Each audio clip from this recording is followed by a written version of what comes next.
Now papers has to be laid. Report of Business Advisory Committee, Sri Gaurav Gogai.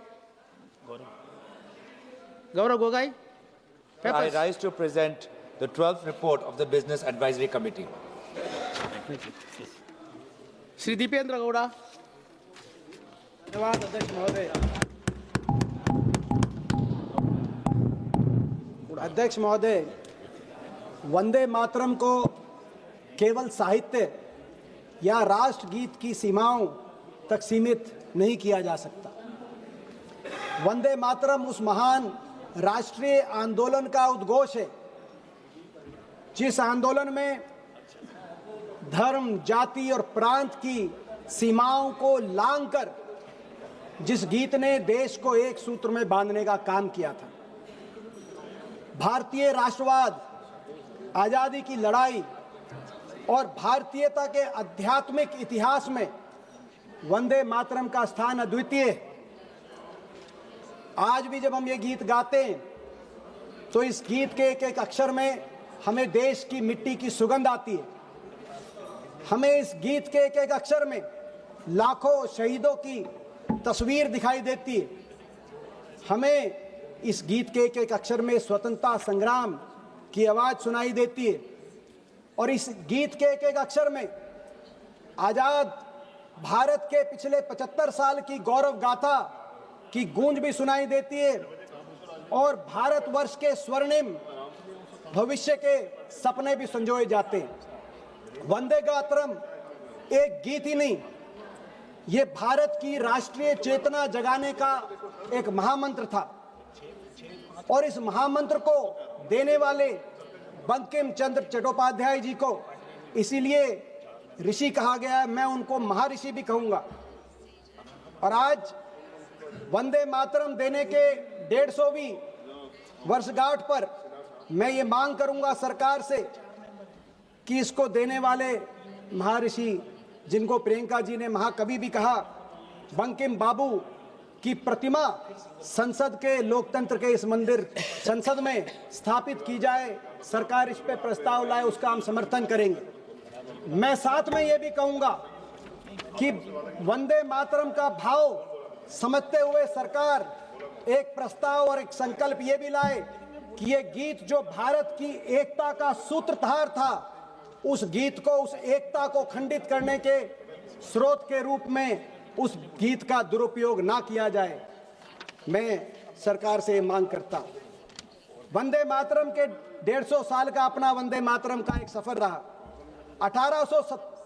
1875 में बंकिम बाबू की कलम से अंकित यह गीत 1896 में गुरुदेव रविंद्रनाथ टैगोर जी द्वारा अखिल भारतीय कांग्रेस कमेटी के कलकत्ता अधिवेशन में पहली बार इसका गायन हुआ।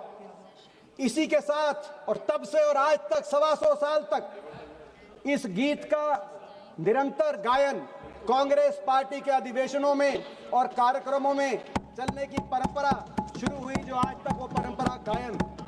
1905 में जब अंग्रेज ने, लॉर्ड कर्जन ने बंगाल को सांप्रदायिक आधार पर बंगाल के 2 टुकड़े करने का प्रस्ताव दिया, तो बंगाल में हर धर्म का, हर मजहब, हर जाति के लोग एक साथ वंदे मातरम इस गीत के गान के साथ खड़े हुए और बंग भंग के विरोध में आंदोलन हुआ, जिस आंदोलन की अगुवाई भारतीय राष्ट्रीय कांग्रेस के सुरेंद्रनाथ बनर्जी, लाल बाल पाल जैसे महान कांग्रेस के नेताओं ने जिस आंदोलन की अगुवाई की।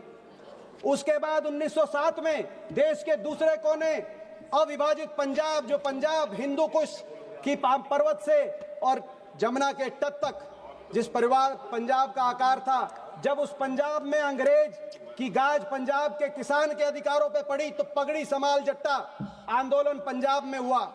जिस पगड़ी समाल जट्टा आंदोलन में पंजाब के एक एक गांव में वंदे मातरम की गूंज फिर सुनाई दी। अंग्रेजों ने बहुत यातनाएं उस आंदोलनकारियों पर ढाई और उस आंदोलन में शहीद भगत सिंह जी के चाचा सरदार अजीत सिंह जी और मेरे स्वयं के परदादा चौधरी मातूराम हुड्डा जी को उस समय काले पानी की सजा अंग्रेजों ने सुलाने का कार्य किया। 1907 के बाद 1908 में खुदीराम बोस जैसे क्रांतिकारी नौजवान ने वंदे मातरम का नारा देते हुए फांसी के फंदे को चूमने का कार्य किया, तो उसके बाद देश के दो कोनों में, दो केंद्रों में, लाहौर से लाला लाजपत राय और कलकत्ता से श्री अरबिंदो ने वंदे मातरम नाम से प्रकाशन शुरू किए, जिसने राष्ट्रीय चेतना को जगाने का कार्य किया। 1921 में महात्मा गांधी ने जब 1921 में असहयोग आंदोलन का बिगुल बजाया, तो देश में लाखों कांग्रेसी वंदे मातरम का नारा देते देते अंग्रेजों की जेलों में गए। धीरे धीरे ये भारतीय राष्ट्रीय कांग्रेस के कार्यक्रमों में गायन करने वाला एक गीत नहीं, देश की आवाज बन चुका था। गांधी जी ने इस गीत के बारे में क्या कहा, मैं पढ़ के बताना चाहूंगा। गांधी जी ने 1915 में लिखा, जब मैं छोटा था मुझे आनंद मठ या उसके अमर लेखक बंकिम के बारे में कुछ नहीं पता था, तब भी वंदे मातरम ने मुझे प्रभावित किया था, और जब मैंने इसको पहली बार सुना तो इसने मुझे मंत्रमुग्ध कर दिया था। मैं इसमें सबसे पवित्र राष्ट्रवाद की भावना को पाता हूं। इसी प्रकार से जब पंडित जवाहरलाल नेहरू 1929 में भारतीय राष्ट्रीय कांग्रेस के अध्यक्ष चयनित हुए, तो 29 के कांग्रेस के अधिवेशन में उन्होंने अपना भाषण का समापन वंदे मातरम के गायन से किया, और उन्होंने चिट्ठी लिखी अधिवेशन की आयोजन समिति को कि हर अधिवेशन का प्रारंभ वंदे मातरम के गीत से किया जाए। 1937 की बहुत बातें हुई। 1937 में भारतीय राष्ट्रीय कांग्रेस ने गुरुदेव रविंद्रनाथ टैगोर जी के प्रस्ताव को हूबहू स्वीकार करते हुए वंदे मातरम को राष्ट्रीय गीत के रूप में स्वीकार किया। लेकिन उसके बाद क्या हुआ?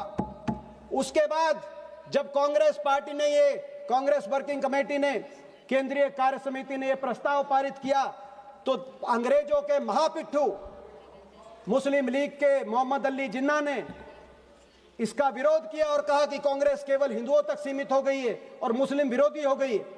और जब मोहम्मद अली जिन्ना ने यह कहा, तो मोहम्मद अली जिन्ना को मैं रिकॉर्ड पे लाना चाहूंगा। अध्यक्ष महोदय, मोहम्मद अली जिन्ना का मुंह तोड़ जवाब पंडित जवाहरलाल नेहरू ने दिया। 6 अप्रैल 1938 को पंडित जवाहरलाल नेहरू ने जिन्ना को एक करारा पत्र लिखा और कहा, मिस्टर जिन्ना, याद रखिए वंदे मातरम गीत भारतीय राष्ट्रवाद के साथ पिछले 30 साल से अधिक समय से गहराई से जुड़ा हुआ है। इसके साथ अनगिनत बलिदान और भावनाएं जुड़ी हुई हैं। लोकप्रिय गीत किसी आदेश से पैदा नहीं होते, ना उन्हें जबरन थोपा जा सकता है, ये जन भावनाओं से उपजते हैं। पिछले 30 साल से अधिक समय में ऐसा कभी नहीं माना गया कि वंदे मातरम गीत में कोई सांप्रदायिक भाव छुपा है, और इसे हमेशा से भारत की प्रशंसा में देशभक्ति का गीत माना गया है। पंडित जी ने लिखा, जब जिन्ना, अंग्रेजों के महापिट्ठू जिन्ना वंदे मातरम का विरोध कर रहे थे और कांग्रेस और पंडित नेहरू उस विरोध का करारा जवाब दे रहे थे, तो कुछ ऐसे भी संगठन थे जो सत्ताधारी दल से जुड़े हुए हैं, जो अपना गीत गा रहे थे। उन्होंने जिन्ना के इस विरोध के बारे में उस समय कुछ ऐसा नहीं कहा जो रिकॉर्ड में हो।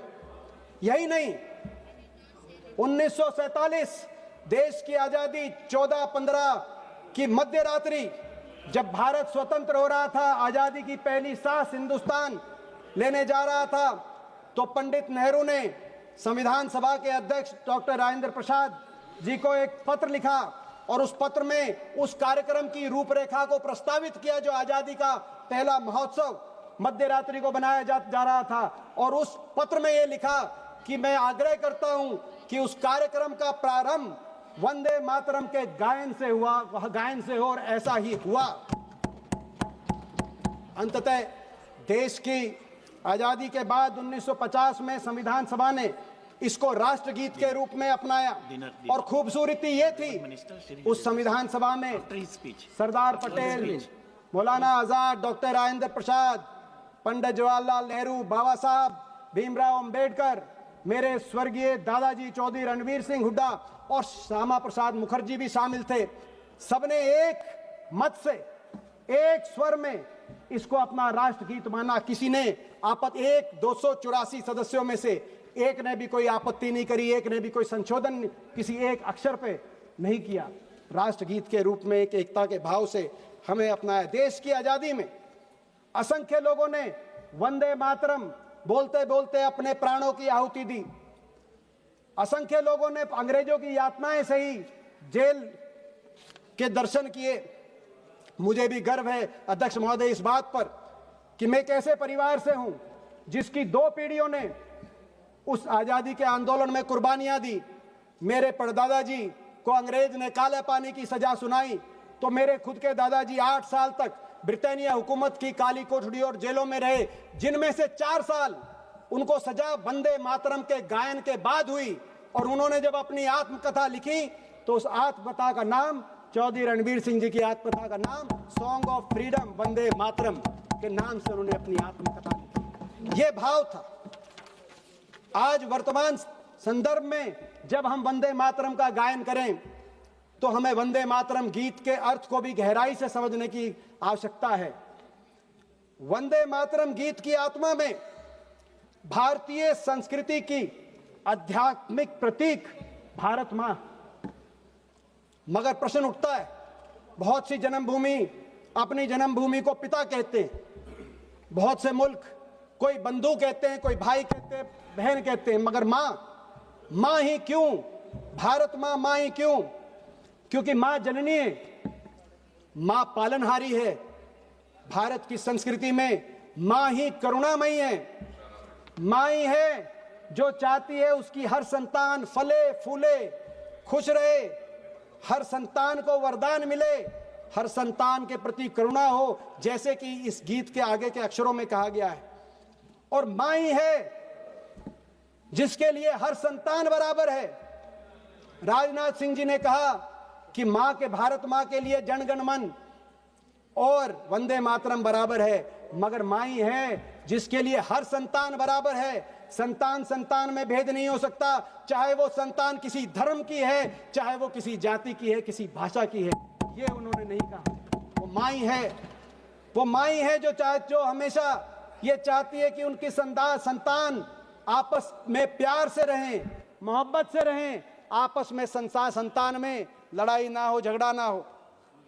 और इसीलिए भी मां, क्योंकि हर संतान के लिए भी मां से बढ़कर कुछ नहीं। मातृभक्ति का भाव हर संतान के दिल में पवित्र होता है। कोई संतान ये नहीं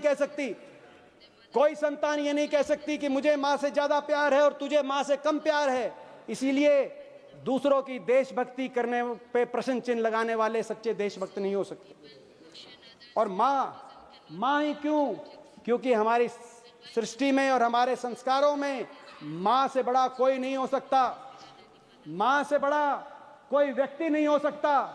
मां से बड़ा कोई संगठन नहीं हो सकता। मां से बड़ी कोई सरकार नहीं हो सकती। मां से बड़ी कोई विचारधारा नहीं हो सकती। और मां से बड़ा कुछ नहीं हो सकता। और भारत मां से बड़ा तो कुछ भी नहीं हो सकता। ये हमारे संस्कार। मां क्यों?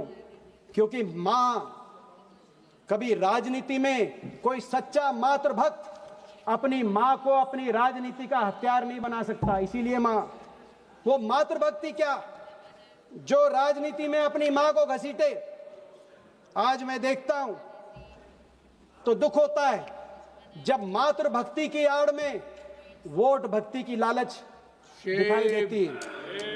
आज मैं देखता हूं तो दुख होता है जब राष्ट्रवाद को वोटवाद के लिए प्रयोग करने के प्रयास होते हैं। मातृभक्ति पवित्र होनी चाहिए। अपनी राजनीतिक शक्ति बटोरने के लिए मातृभक्ति का प्रयोग नहीं होना चाहिए। वंदे मातरम, कुछ लोग वंदे मातरम से ज्यादा वंदे मातरम का उच्चारण वंदे वोटरम के लिए करते हैं और कर रहे हैं। आज ये देख रहा है देश। मां इसीलिए भी कि विभिन्नताओं और अनेकताओं से भरा ये देश, इस देश को अगर एकता के एक भाव में कोई कुछ पिरो सकता था तो अपनी माता के लिए जो भाव उत्पन्न हुआ वो पिरो सकता था। और यही कारण था कि आजादी के आंदोलन में देश एक हुआ। अंग्रेजों के फूट डालो, राज करो, डिवाइड एंड रूल, जाति धर्म के आधार पर देश के समाज को तोड़ो और भारत मां को गुलामी की जंजीरों में जकड़े रहो। अंग्रेजों की उस रणनीति को देश ने एक होकर विफल किया। ये एकता का भाव, और यही एकता का भाव बंगाल में बंग भंग के विरोध में जो आंदोलन हुआ उसमें दिखा।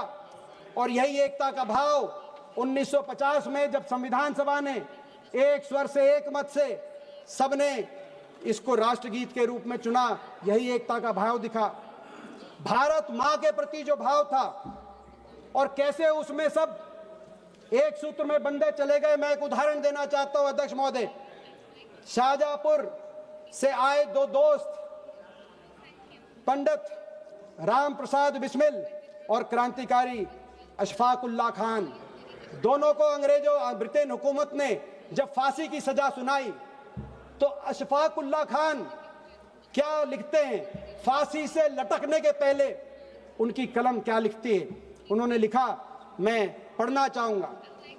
अशफाक उल्लाह खान ने लिखा, जाऊंगा खाली हाथ मगर ये दर्द साथ ही जाएगा, जाने किस दिन हिंदुस्तान आजाद वतन कहलाएगा। बिस्मिल कहते हैं, फिर आऊंगा फिर आकर भारत मां तुझको आजाद कराऊंगा। जी करता है मैं भी कह दूं पर मजहब से बन जाता हूं। मैं मुसलमान हूं, पुनर्जन्म की बात नहीं कर पाता हूं। हां खुदा अगर मिल गया कहीं तो अपनी झोली फैला दूंगा और जन्नत के बदले उससे यहां ही पुनर्जन्म मांगूंगा। कह रहे हैं एक मुस्लिम युग के हृदय में देशभक्ति क्या हिलोरे मार रही थी। वो कह रहे हैं अगर खुदा मिल गया तो पुनर्जन्म की इजाजत नहीं है, लेकिन मैं उससे जाके मांगूंगा और भारत मां की गोदी में पुनर्जन्म की खुदा को जाकर बात कहूंगा। लेकिन फिर भी कुछ लोग विवाद खोजते, नारों में विवाद। कुछ लोग ये नारा इससे अच्छा है, वो नारा इससे अच्छा है। कुछ लोग कहते हैं मैं ये नारा बोलूंगा, कुछ लोग कहते हैं मैं ये नारा बुलवाऊंगा। नारों में तुलना नहीं हो सकती। देशभक्ति की भावना पवित्र है कि नहीं है, किस नारे के पीछे, ये इस बात की चर्चा तो हो सकती है, लेकिन नारे में तुलना और नारों में विवाद से देश का भला नहीं हो सकता। बहुत से नारे आए, भारत माता की जय, ये नारा गूंजा। महात्मा गांधी, पंडित जवाहरलाल नेहरू, सरदार पटेल, कांग्रेस पार्टी और आजादी के आंदोलन की सभाओं में भारत माता की जय का नारा गूंजा। वंदे मातरम, बंकिम चंद्र चटर्जी के कलम से वंदे मातरम आया तो नारा आया जय हिंद का। नेताजी सुभाष चंद्र बोस, आजाद हिंद फौज, हम कैसे भूल जाएं, जय हिंद का नारा आया।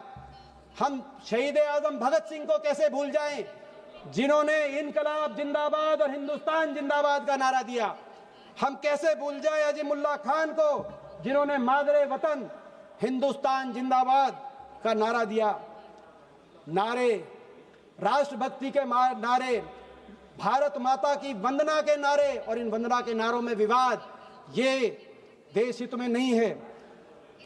देश की आजादी के बाद हमने पिक्चर देखी एक आनंद मठ, जहां लता मंगेशकर जी ने वंदे मातरम का गीत गाया, और हमने देश की आजादी की 50वीं सालगिरह पर AR रहमान द्वारा वंदे मातरम, माँ तुझे सलाम, अम्मा तुझे सलाम का गीत भी हमने सुना। कुछ लोग हैं जो इन गीतों के पीछे शब्दों को पकड़ते हैं, लेकिन असली राष्ट्रभक्त वो है जो इनके पीछे सच्ची राष्ट्रभक्ति है कि नहीं है, उस बात को समझने का प्रयत्न करते हैं। अपने दिल में जो राष्ट्रभक्ति का भाव है उसमें पवित्रता लाने का की तप करना, यही मैं समझता हूं कि आज सार्थक बात होगी। देश की आजादी के आंदोलन में जब स्वतंत्रता सेनानी वंदे मातरम का नारा देते थे, पवित्र भाव के साथ देते थे, क्योंकि उस समय वंदे मातरम बोलने पर जेल की चोट मिलती थी, चुनाव की वोट नहीं मिलती थी। आज उस भाव को याद करने की जरूरत है। आज मगर आजाद हिंदुस्तान के 75 वर्ष पे भी मैं कुछ कहना चाहूंगा। आज हम वंदे मातरम का उद्घोष कर रहे हैं तो पिछले 75 वर्ष के आजाद की गौरव गाथा को भी हम याद कर रहे हैं। वंदे मातरम, क्योंकि पिछले 75 वर्ष में हम भारत मां की संतानों ने विंस्टन चर्चिल जैसे उन लोगों को गलत साबित किया जो कहते थे हिंदुस्तान में इतनी अनेकताएं हैं कि टुकड़े टुकड़े हो जाएगा, देश एक नहीं रहेगा। लेकिन पंडित जवाहरलाल नेहरू, बाबा साहब अंबेडकर और सरदार पटेल ने जो देश की नींव रखी, उस नींव पर चलकर देश 75 साल में एक भी रहा। देश ने अपितु अपने में सिक्किम जैसे देश को एक तरफ मिलाया तो गोवा से पुर्तगालियों को भगाने का काम किया। इसीलिए वंदे मातरम, वंदे मातरम इसीलिए कि वंदे मातरम के विरोध करने वाले मोहम्मद अली जिन्ना के पाकिस्तान को दो टुकड़े करके हिंदुस्तान ने दुनिया के भूगोल को बदलने का काम किया।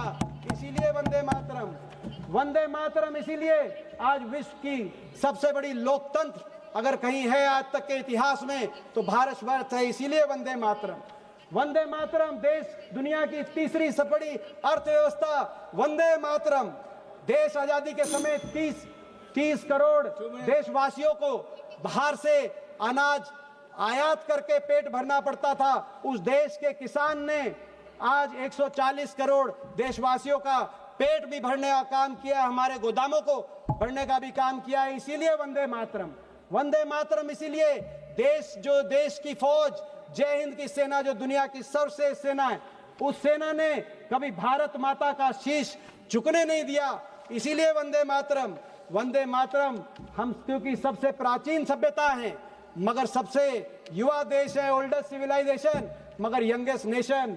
इसीलिए वंदे मातरम। न वंदे मातरम इसीलिए क्योंकि नेहरू जी के कार्यकाल में बने IIT, IIM, एम्स से निकले डॉक्टर और इंजीनियर दुनिया के जब कोने कोने में गए तो पूरी दुनिया ने माना कि सबसे सर्वश्रेष्ठ अगर डॉक्टर इंजीनियर कहीं से आए हैं, प्रोफेशनल आए हैं तो वो हिंदुस्तान के माने गए। इसीलिए वंदे मातरम, वंदे मातरम इसीलिए जो इसरो बनाई गई, उस इसरो के माध्यम से अमेरिका के मुकाबले 20% ही बजट में हमारा मंगलयान मार्स पहुंच गया। इसीलिए वंदे मातरम, वंदे मातरम इसीलिए देश के सामने जो आंतरिक चुनौतियां आई पिछले 75 साल में, अलगाववादी ताकतें, आतंकवादी ताकतें, उन्होंने जब सर उठाया तो हमने जो कुर्बानी देनी थी लाखों लोगों ने कुर्बानी दी। हमारे पूर्व प्रधानमंत्री इंदिरा गांधी जी ने भी अपनी जान की कुर्बानी दी, राजीव गांधी जी ने भी अपनी जान की कुर्बानी दी, लेकिन इन आतंकवादी अलगाववादी विचारधाराओं को पनपने नहीं दिया और देश को एकजुट रखा। आज भी भारत माता एक है। इसीलिए वंदे मातरम, वंदे मातरम इसीलिए कोई चाहे ना चाहे इस देश को आगे लेके जाने में सबका योगदान था, सबका योगदान है और सबका योगदान रहेगा। भारत माता सबकी थी, भारत माता सबकी है, भारत माता सबकी रहेगी। इसीलिए Vande Mataram, Vande Mataram, Vande Mataram. Very good sir. Honourable minister Shri Gajendra Singh Shekhawat. सभापति महोदय, माननीय सभापति महोदय, आपके अनुरोध पर सामान्य सदस्यों की